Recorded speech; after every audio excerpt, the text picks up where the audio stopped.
të menduarit ekstrem, mendoj unë e ka një formë të caktuar e cila është e njëjtë.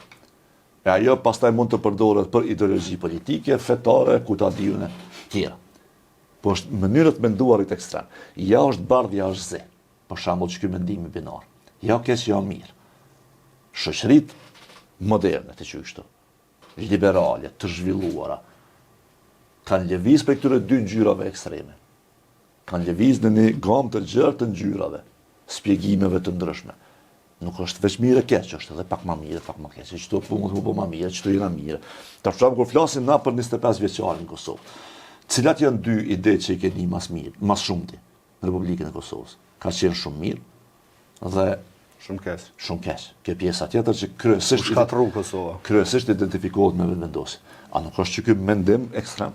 Po. A ka pas gjëra të mira që kanë ndodhur në Kosovë? Sa të dush. Ka pas edhe gjëra të këqija? Po. Ti ke raportuar për shumë për tyra, po? Ekstrem është edhe kjo lëvizja e Deçanit, për mu që do duhet ndiqeshim penalisht. Absolutisht. Këto po them, dhe tash ekstremizmat e prodhon kundër efekt. Ekstremizmat e kanë një problem që ushqenja atje. Domethënë dy pole ekstreme, qofshin politike ose religioze, nuk janë kundërshtar mes veti.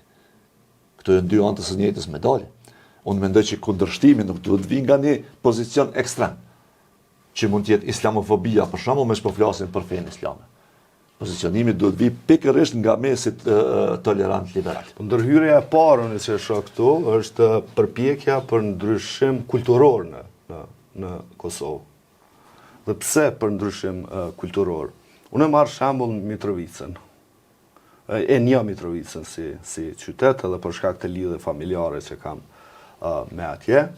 Një qytet i rock and rollit që është identifikuar, i muzikës në përgjithësi, i kulturës, i zhvillimit të industrisë.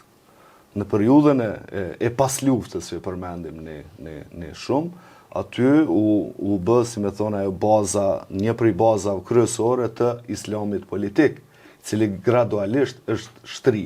Dhe çka ka ndodhur, çka kanë pa në ndër vite, për çka unë fajsoj mediat shumë për këtë çështje, është presioni i vazhdueshëm mbi gastronominë ndër vite që ka ndodhur në Mitrovicë.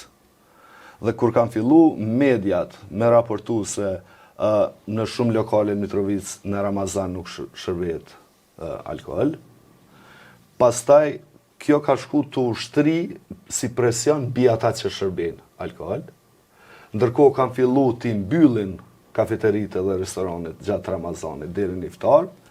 Dhe Ramazanin e fundit, 99% lokale kanë qenë të mbylluna në Mitrovicë, dhe kjo për mu nuk është ekstremizëm fetar, po është, si me thonë, fetarizim i skajshëm i një qyteti dhe një vendi që ka pas kulturë të jashtëzakonshme. Dhe kjo nuk ndalet me kaq. Se këta njerëz nuk ndalen me kaq. Sepse Serbia neve na dënë të islamizuar. Këtë s'po e kuptojnë. Serbia ka investuar jashtëzakonisht shumë.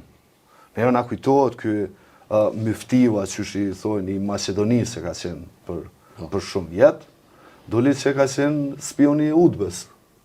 E pranoj librin e vet, pranoj në fakt se ka pas me dal dosja e tij kur nisën me u publiku në Maqedoni.